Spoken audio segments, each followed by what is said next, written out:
memang sengaja mau memberi kajian yang ringan tapi bermakna. Karena agama ini sebetulnya dimulai hal-hal yang ringan.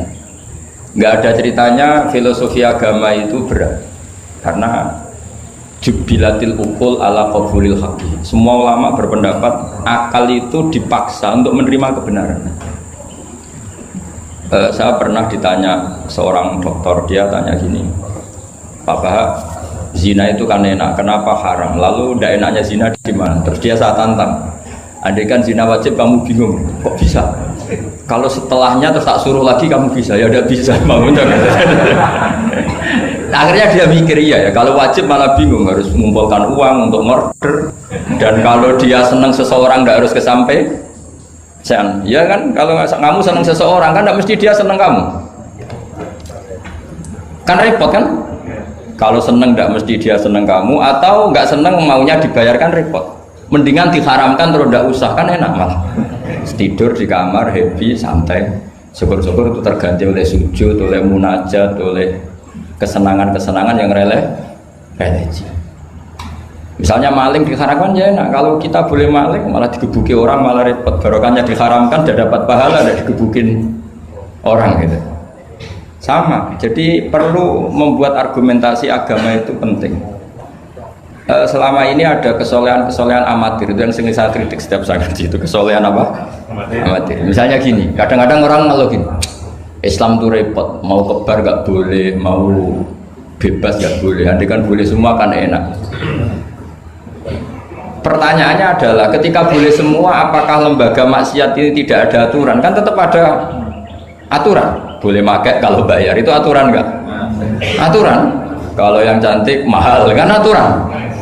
Kalau apa homer atau arak yang enak mahal kan aturan. Artinya gini, di tempat yang maksiat pun banyak apa? Aturan. Kenapa aturan di tempat maksiat kamu anggap kebebasan, sementara agama ngatur kamu anggap pengekangan? Nah, ini namanya soleh amatir apa? Soleh amatir itu yang latihan soleh. Tapi kalau solehnya sudah lama, kayak saya ini masuk soleh sudah lama, tidak tahu saya. Dari Gus Bak Syukur yang nggak seneng namanya akan komentari ujub, ya sudahlah itu biasa manusia seperti itu. Seperti sama merengut, yang senang akan bilang pemikir serius, yang nggak seneng kok merengut orang ita itu ya gitu, yang seneng bilang wah itu sibuk ngalor ngidul gitu. Yang nggak seneng kan bilang wah ita itu. Jadi itu kan nggak usah dipikir lah, komentar orang itu nggak usah dipikir. Jadi ini penting saya utarakan. Sehingga saya berpikir, terutama untuk zaman akhir, saya ulang lagi terutama untuk zaman akhir, saya buktikan sekian ayat. Sebenarnya saya hafal Quran, tapi ini tak bawa Qurannya supaya nanti kamu bisa nyari ayatnya. Syukur-syukur kamu bisa nyanyi saya hafal Quran, bagus ini. Kalau enggak ya kacau ya. Sekarang kan banyak orang bantah apa orang hafal Quran, dia sendiri nggak hafal. Saya sering di Jogja, saya mau tanya tafsir sama jenengan, karena tafsir Kemenak tuh ada kesalahan sekian 2000 itu, tak tanya kamu hafal Quran enggak? Aduh repot ini kata saya. Ini kayak Tyson tinju sama Elias Pikal kata saya. Kalau kelasnya nggak sama mati soalnya kan.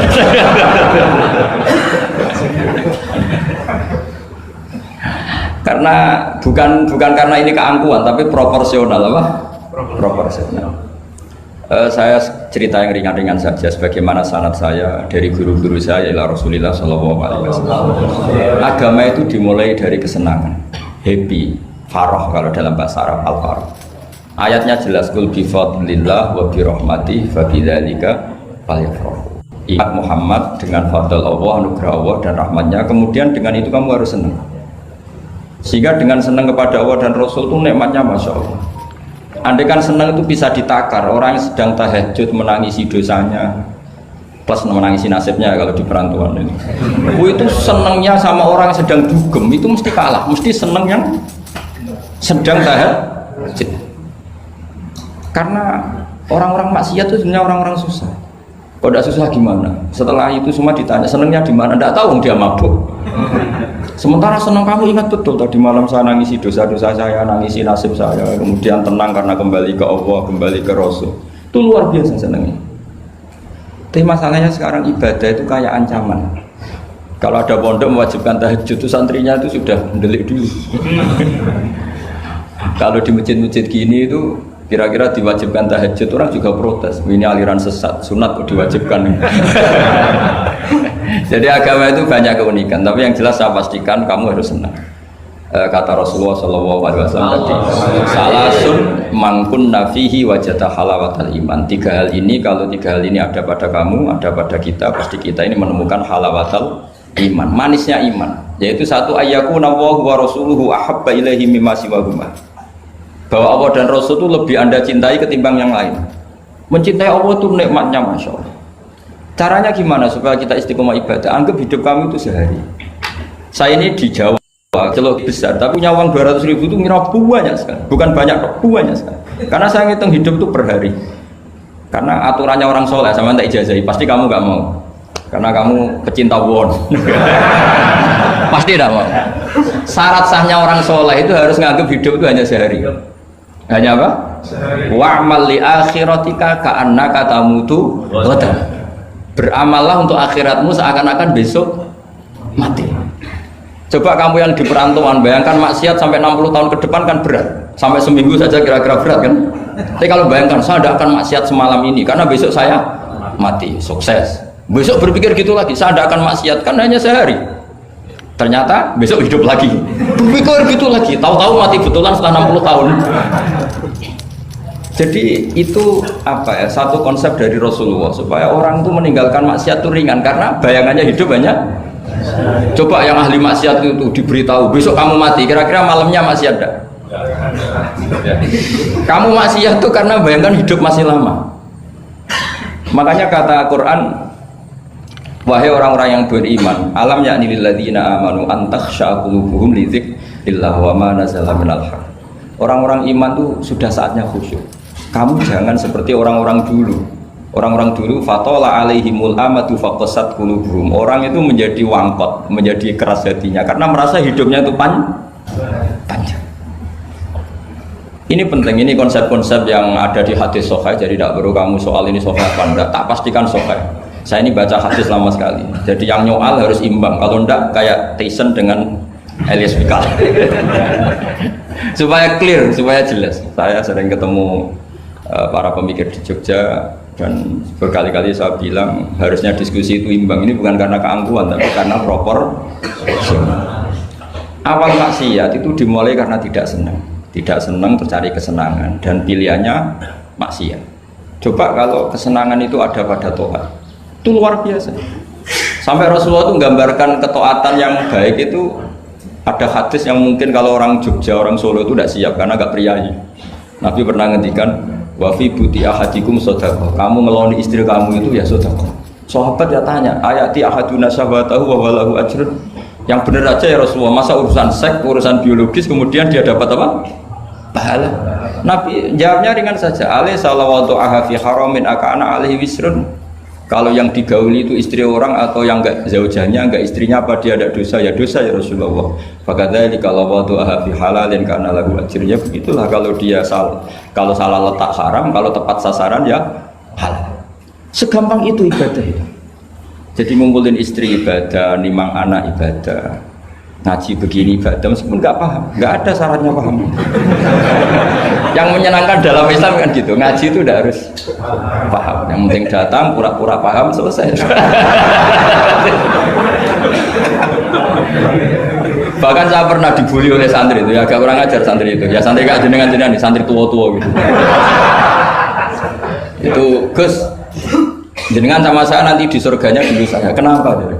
Karena kata Rasulullah SAW itu man salaka tariqan yaltamisu fihi ilman sahalallahu lahu tariqan ilal jannah. Orang yang mengambah jalan, yang mencari jalan, berjuang sekolah, nyari ilmu. Nyari yaltamisu itu maknanya nyari iltimas. Maka orang yang mencari ilmu itu sahalallahu lahu tariqan ilal jannah, akan dimudahkan jalan ke surga. Itu yang nyari loh Gus. Kalau sudah ketemu kayak jenengan tidak masuk hadis itu. Makanya bersenanglah yang sedang nyari tapi belum ketemu.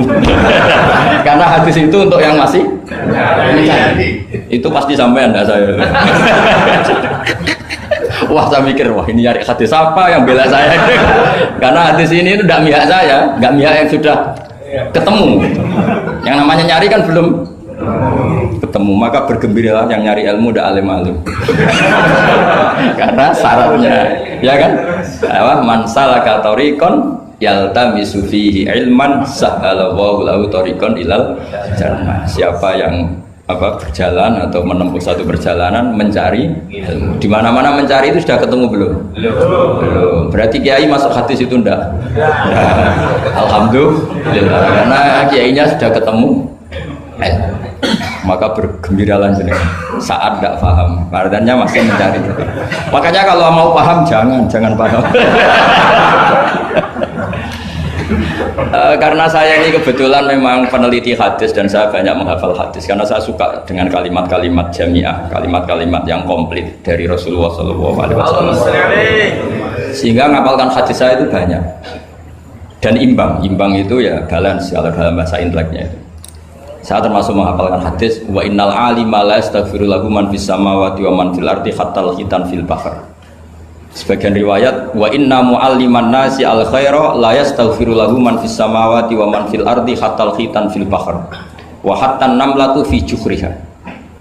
Ini hadis tandingan. Jadi yang tandingan tidak hanya 01 02, hadis juga ada hadis apa? Tandingan. Tidak apa-apa, ilmu itu memang butuh apa? Butuh perimbangan ya, butuh balance. Enggak boleh ilmu, tapi karena ilmu enggak pantas diomongkan tandingan gitu aja. Kata saya ada hadis yang bunyinya gini.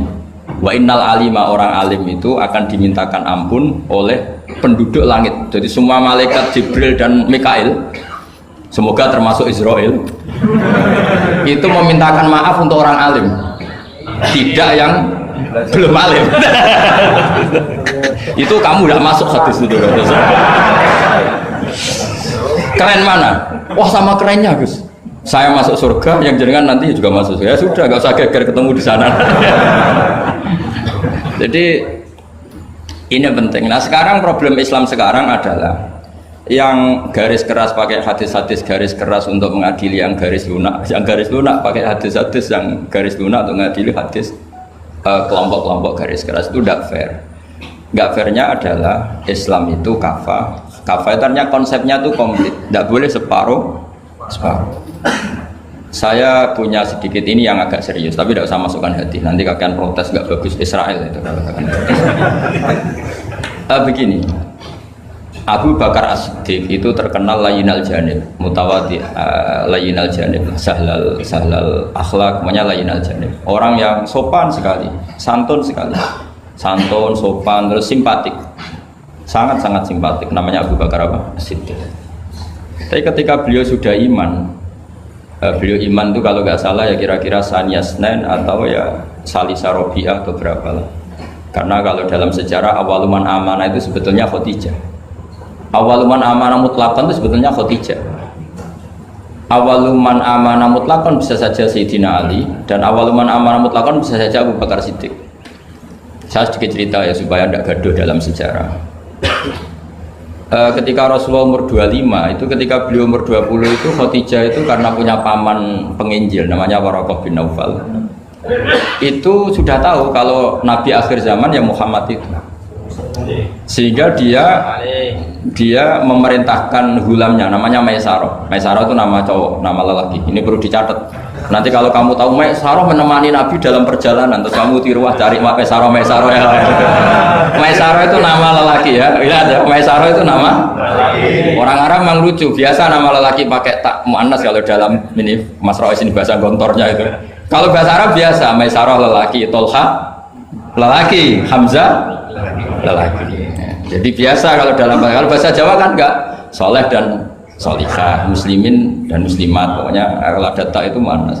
Soalnya bahasa itu agak harus, tapi tahunya baru gitu sudah bagus loh, bisa naik kelas. Akhirnya Maisarah itu disuruh Khadijah khusus untuk meneliti Muhammad. Dulu masih jangkar karena belum Rasulullah. Setelah diteliti di perjalanan ke Syam, mengikuti dagang, semua keajaiban dan alamat nubuwah itu ada semua, termasuk tuzilluhul ghamamah tuti'uhus sahaib. Setiap perjalanan yang terik itu matahari pas apa? Ghamamah itu apa? Mendung mengayomi Nabi. Saya termasuk orang yang ditakdir pernah di pohon tua yang dulu jadi alamat nubuwah. di Jericho itu ada pohon tertua di dunia. Pas saat di situ malah ada film dokumenter Kristen pas itu. Karena pohon itu semua nabi pernah duduk di situ, termasuk Nabi Isa dan Nabi Muhammad SAW. Dan itu para pendeta tahu reaksi pohon. Jadi kalau sampai yang duduk pohonnya agak reaksi biasa saja. Tapi kalau nabi yang duduk itu akan direaksi. Misalnya nabi duduk di barat, kemudian matahari teriknya dari barat, pohon itu akan pindah ke barat supaya geser. Sehingga rohibu khairah itu tahu ini calon nabi sesuai definisi atau kriteria yang ada. Singkat cerita, setelah Maisarah lapor sekian alamat nabi itu diceritakan Khadijah, terus nabi ketika umur 25 dia memantapkan diri untuk nikah sama orang bernama Muhammad. Tapi Khadijah itu mulai agak kecewa. Kok nggak jadi nabi, biasa-biasa saja, tetap dagang saja, nabi tetap dagang. Hanya tentu tetap punya sifat amanat, kredibilitas dijaga, semuanya terjaga. Tapi nggak ada alamat nabi yang ekstrim lah, yang sehingga Khadijah mulai mamang ini kapan jadi nabi ini, kok gini-gini aja. Nah, pas umur 40 itu nabi ngalami yatahannas itu yata'abbad al-layali yadawatil adat. Kalau dalam Sahih Muslim disebutkan fakana yatahannasu fil ghar wa huwa at-ta'abbud al-layaliya dawatil. Yang dikatakan tahannus adalah menyembah Allah di gua, menyepi, kemudian beberapa hari. Terus di hadis itu juga diterangkan wa yatazawwadu lidzalik. Perlu dicatat dulu tirakannya Nabi itu ya bawa bekal.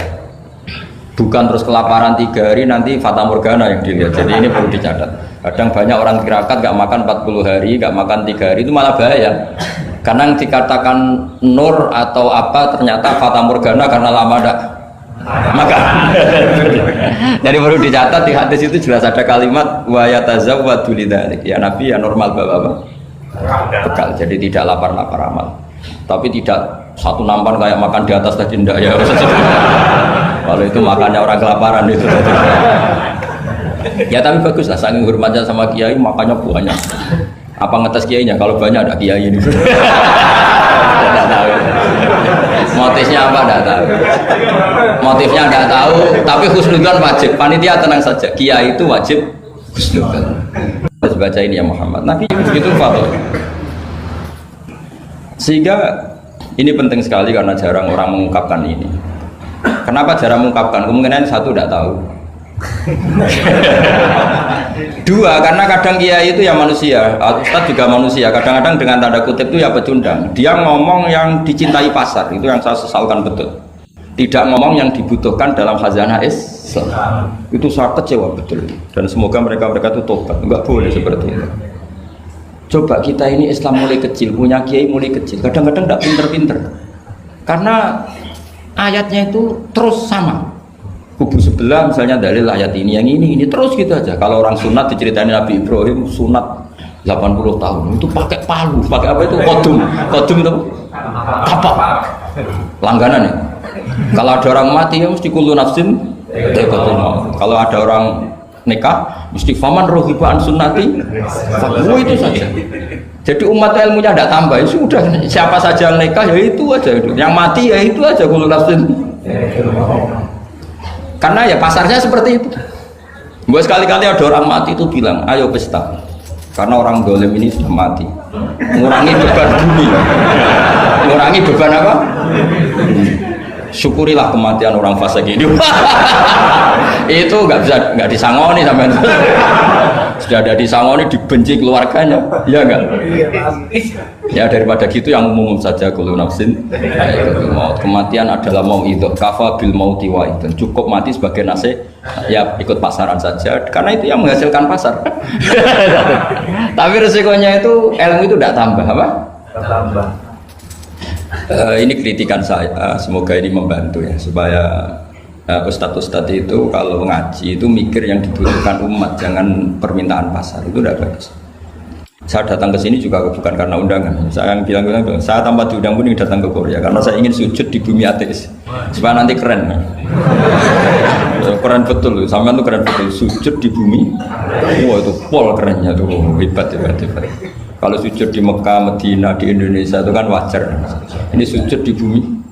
Jadi kalau kamu ditanya, saksinya siapa kalau kamu sholat di Gonjong? Apa ini yang ini? Hasan. Yang seru yang awal. Enggak yang lain yang gigi. Gonju, siapa? Suwon. Sama lagi. Itu malaikat mesti itu apa itu? Parah lagi kalau ditanya, sujudnya di mana? Di kamar mandi. Karena kalau pas kerja kan hanya dikasih waktu berapa ini?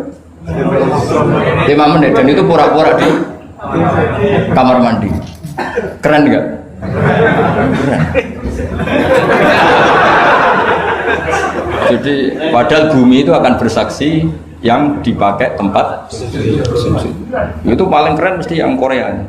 Apalagi yang pas kerja. Kalau di sini kan masjid masih normal. Kalau pas kerja kan di kamar mandi. Iya di pabrik ya maksudnya. Oh iya. Jangan yang priai yang itu, yang nggak priai itu. Di gudang ya. Di mana? Sampai mesin ya. Ayo, mesin sebagai saksi. Ya bagus lah. Saksinya apa? Kubuta gitu. Yang jelas jangan kerja di pabrik salib. Saksinya apa?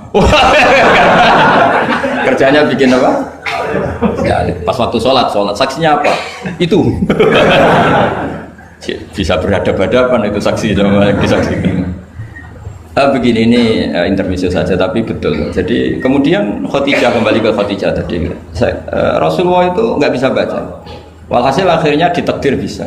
Saya mengatakan bukan karena belajar, ditakdir bisa. Karena syaratnya Nabi itu harus ummi. Ummi itu keibu-ibuan. Tapi Nabi itu uniknya begini. Justru beliau ngira itu malakul maut. Jadi pulang itu yarjufu fuadu. Dia gemeteran sekali. Nangis pulang itu yarjufu fuadu nangis. Terus bilang ke Khadijah zamiluni zamiluni. Coba saya kasih selimut. Kalau dalam bahasa Arab itu boleh khitab sama perempuan itu pakai yang muannas sama khotoba atau pakai mudzakkar ghaib, mudzakkar mukhatab jamak, tapi niatnya ahli. Jadi kalau orang Arab bilang, normalnya kalau perempuan kan zamilini karena khitabnya satu yaitu Khadijah. Tapi Khadijah itu nama ahlun, nama keluarga. Sehingga dalam bahasa Arab juga boleh zamiluni apa? Pakai khitab apa jamak mudzakkar. Khadijah terus dikemulin. Di mana-mana namanya ketakutan itu ya dikemulin. Dan di mana-mana kalau ketakutan itu cari istri. Yang bayang di perantauan ya kalau ketakutan. Nggak usah lah banyak menyinggung orang. Pokoknya seperti itu. Sunnah manusia apapun hebatnya kalau ketakutan itu nyari istri. Jangan bahasakan nyari perempuan, nyari istri ya.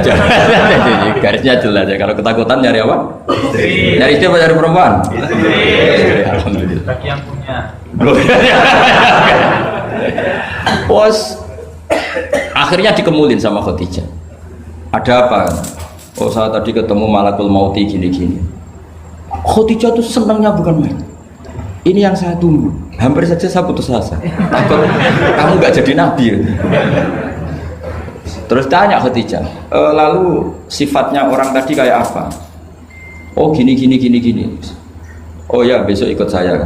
Didatangkan ke Waraqah bin Naufal. Dalam Bukhari disebutkan wa kana imro'an tanassara fil jahiliyah wa yaktubu minal injil masyaallah ayaktub. Waraqah bin Naufal itu penginjil. Dia menerjemah Injil dari bahasa Ibrani menjadi bahasa apa? Ketika Rasulullah ditanya, ma ra'aita itu, madza tara? Apa yang kamu lihat? Terus Nabi cerita itu. Terus kata Waraqah bin Naufal, hadan namus alladzi ja'a bihi Musa. Bahasa lainnya malak itu namus dan namus alladzi ja'a bihi Musa. Uniknya itu tahun awal nubuwah ya, tahun awal apa? Nubuwah. Itu uniknya Waraqah itu bilang begini.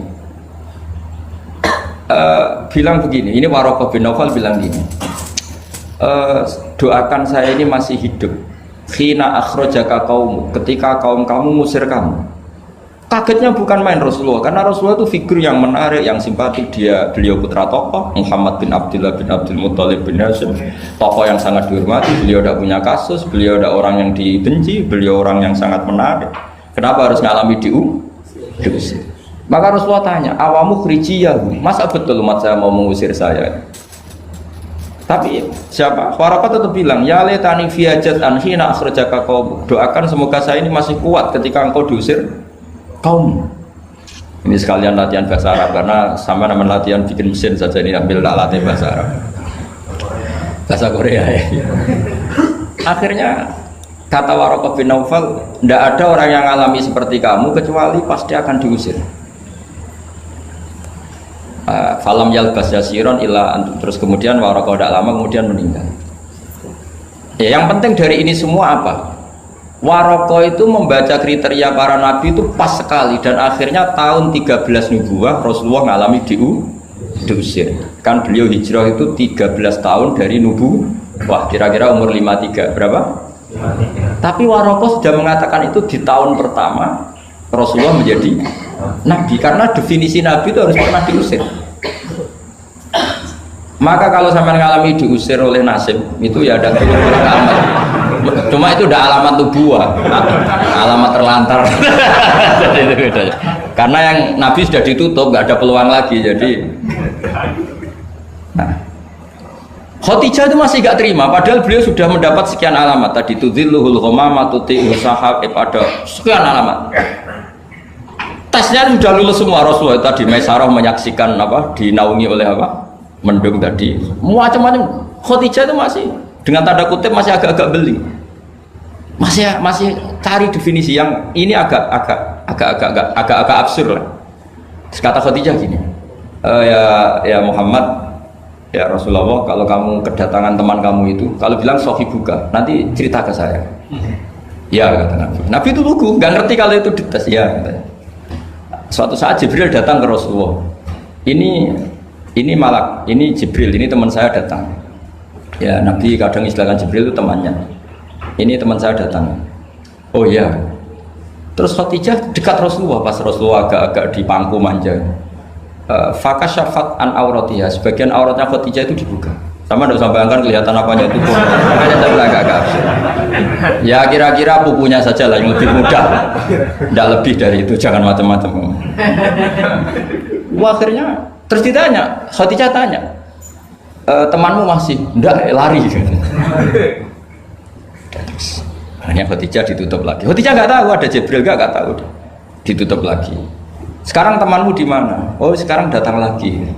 Oh Nabi diambungi sempurna. Ini yang saya tunggu-tunggu, Kang. Itu malaikat betul, bukan setan. Karena kalau setan tahu aurat kamu tahu.